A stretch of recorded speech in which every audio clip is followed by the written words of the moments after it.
Youth ministry का walk in interview चल रहा था वाईपी के लिए। 2 से 3 दिनों में लगभग 200 से 300 लोग आए। ज्यादातर लोग टेंशन में थे, कुछ लोग 10 साल का एक्सपीरियंस के साथ थे, कुछ सूट बूट में थे।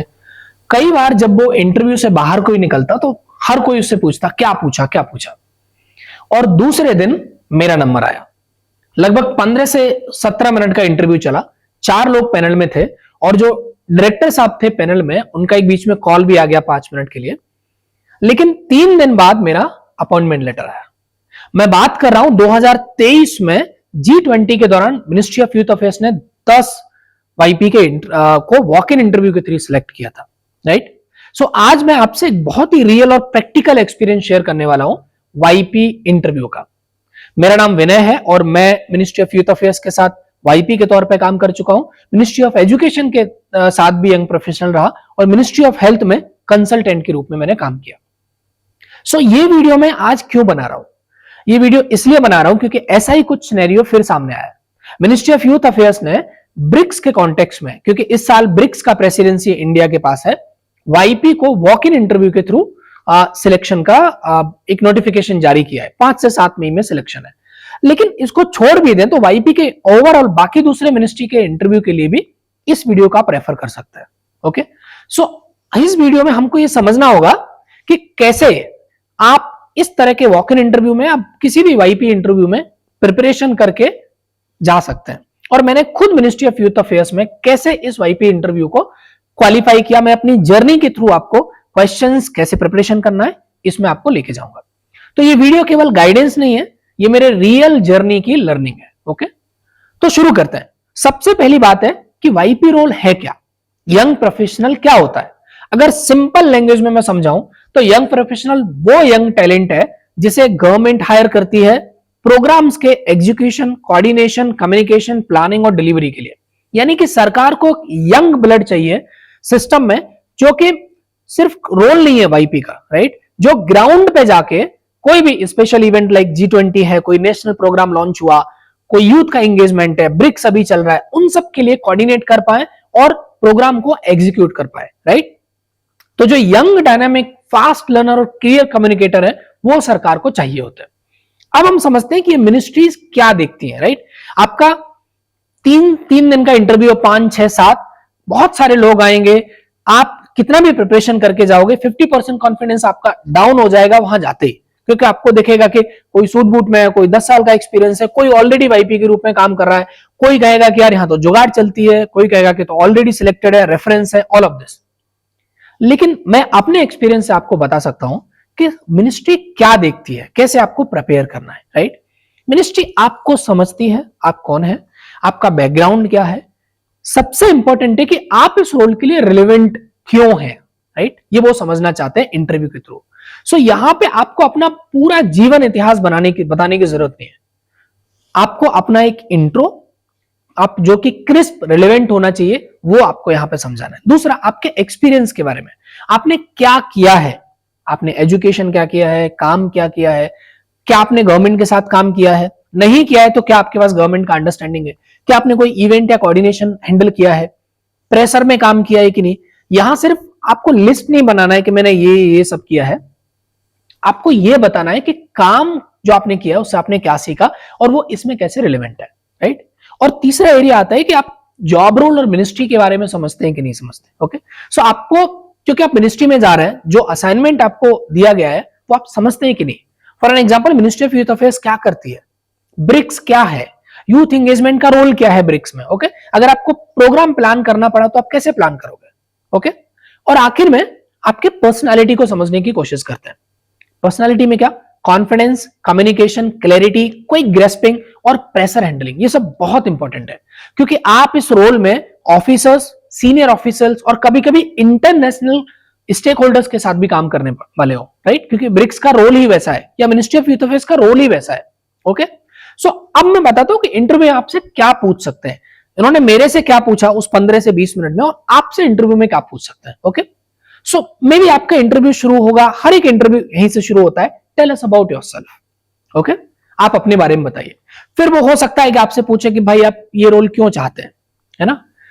और देन आपसे एक एरिया होगा कि what do you know about the ministry of youth affairs, कई बार नहीं भी पूछ सकते हैं, मुझे भी पूछेंगे व्हाट इज ब्रिक्स, ओके, और ये ब्रिक्स का यूथ में एंगेज, यूथ रिलेटेड इवेंट कैसे आप प्लान करोगे, ब्रिक्स में यूथ का क्या रोल हो सकता है, कैसे आप प्रेशर हैंडल करोगे, क्या पहले आपने गवर्नमेंट के साथ काम किया है, कुछ इंटरनेशनल इवेंट्स में काम किया है कि नहीं, और कुछ आपके ऐसे क्वेश्चन हो सकते हैं जो आपने पास्ट में कुछ काम किया है, आपकी जो एजुकेशन है उसको अच्छे से समझने के लिए आपसे वो सवाल कर सकता है।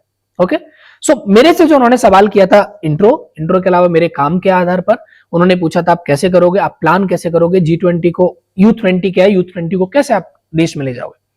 सबके लिए सवाल एक जैसे होते हैं लेकिन जवाब है जो आपको स्टैंड आउट करता है। ठीक, तो अब हम बात करेंगे कैसे प्रिपेयर करें। सबसे पहला जो है ना वो आपका है intro, okay, pitch, short, sharp और रिलेवेंट। फुल लाइफ स्टोरी नहीं बताना है, ओके, वो आपका ऑटोबायोग्राफी सुनने के लिए नहीं बैठे हैं, वो ये सुनने के लिए बैठे हैं कि आपका 1 मिनट में आप उन्हें बता पाओ कि भाई मैं ये हूं, जो आप चाहते हो वैसा ही हूं, वो रिलेवेंसी आपकी, आपने कहा आपका एजुकेशन, आपका एक्सपीरियंस रिलेवेंट है कि नहीं।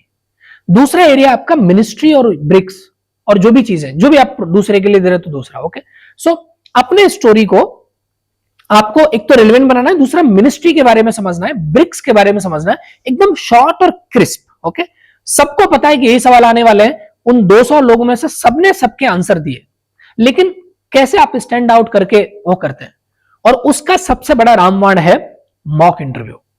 प्रैक्टिस से कॉन्फिडेंस आपको बढ़ाना है, ओके। प्रैक्टिस से क्या होता है, मॉक इंटरव्यू से होता क्या है, आपके आंसर्स शार्प होते हैं, आपकी नर्वसनेस कम होती है और आपकी बॉडी लैंग्वेज इंप्रूव होती है, ओके। सो मॉक इंटरव्यू आप प्रैक्टिस करो, आप स्टेपेड इंडिया में भी मॉक इंटरव्यू दे सकते हो, आप मेरे साथ मॉक इंटरव्यू कर सकते हो, क्योंकि मॉक इंटरव्यू में हम आपको सपोर्ट करते हैं, हेल्प करते हैं कि आप कैसे अपने आप को रिलेवेंस बनाएं, okay. Relevancy is the thing. आपका एक्सपीरियंस बहुत है, आप बहुत बड़े हैं, मान लीजिए कोई प्रेसिडेंट आ गया किसी ऑर्गेनाइजेशन का इंटरव्यू देने, वो उसको नहीं सिलेक्ट करेंगे, उनके हिसाब से आप रिलेवेंट हैं कि नहीं। तो मेरा सबसे बड़ा लर्निंग जो इन सारे इंटरव्यू का है वो ये है कि इंटरव्यू में परफेक्ट होना जरूरी नहीं है, क्योंकि आपका परफेक्शन से उनका काम नहीं बनता है, रिलेवेंट होना जरूरी है, ओके। उस रूम में बहुत सारे एक्सपीरियंस लोग थे, बहुत कॉन्फिडेंस था, बहुत कंपटीशन था, कई सारे लोगों के रेफरेंसेस थे, फिर भी 15 मिनट के इंटरव्यू में सिलेक्शन हुआ जो मेरा। क्यों हुआ? जब मैं रिफ्लेक्ट करता हूं, और ये एक मिनिस्ट्री में नहीं है, मैंने कम से कम 5 से 7 मिनिस्ट्रीज में सिलेक्शंस लिए, 3 मिनिस्ट्री के साथ काम किया। क्यों? क्योंकि मैं रोल को समझ कर गया था। बहुत सारे लोग एडवर्टीजमेंट पढ़ते ही नहीं है कि रोल क्या है।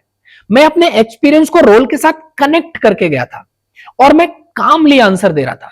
मुझे पता था कि ये किस तरह के पर्सन को ढूंढ रहे हैं, और मेरे भीतर मेरा जो एजुकेशन और एक्सपीरियंस है वो मैं उतना हिस्सा उनको बताऊं जो उनके लिए रिलेवेंट है। तो अगर आप मिनिस्ट्री ऑफ यूथ अफेयर्स और किसी भी मिनिस्ट्री के वाईपी इंटरव्यू के लिए जा रहे हो तो ये 4 चीजें क्लियर रखो। अगेन मैं आपको रिपीट कर रहा हूं। पहला, अपने बारे में, लेकिन अपने बारे में उतना ही जो उनके लिए रिलेवेंट है। दूसरा, अपना जो एक्सपीरियंस है उसको आप कैसे कनेक्ट कर सकते हो। तीसरा जो है जॉब रोल और मिनिस्ट्री के बारे में, ओके, ये बहुत इंपॉर्टेंट आपका समझना। और चौथा, अपनी कॉन्फिडेंस और कम्युनिकेशन, ओके।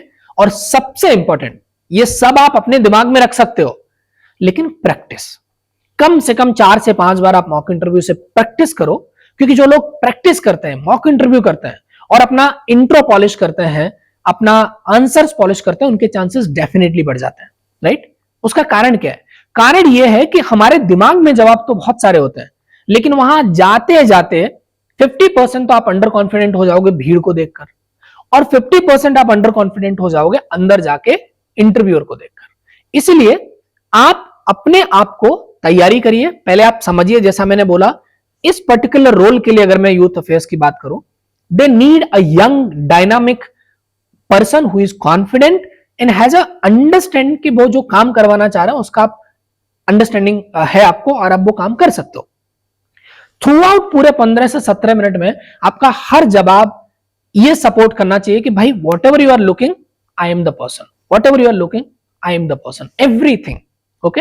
सो बहुत सारा चीजें हम लोग मॉक इंटरव्यू में, आपका आई थिंक हर पर्सन का एक अलग स्टोरी होता है, तो we help you in the mock interview. If you want to enrol, you can come, we can sit and discuss. But अगर आप इस इंटरव्यू के लिए जा रहे हो तो प्रैक्टिस इज द इंपॉर्टेंट, और इन सब चीजों का अगर ध्यान रखेंगे तो I think there is high chances. Apart from ministry of youth affairs, there are number of ministry. You can go to our StepAd LinkedIn account and see that multiple ministries are hiring young professionals, okay.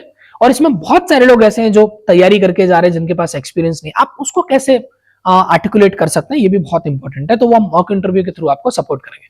I hope कि ये जो interview है उसमें आप best perform करेंगे। I wish you all the best. किसी भी जिसमें भी इंटरव्यू के लिए आप जा रहे हैं उससे पहले मॉक इंटरव्यू सपोर्ट आपको चाहिए तो you can enrol for this. Thank you so much.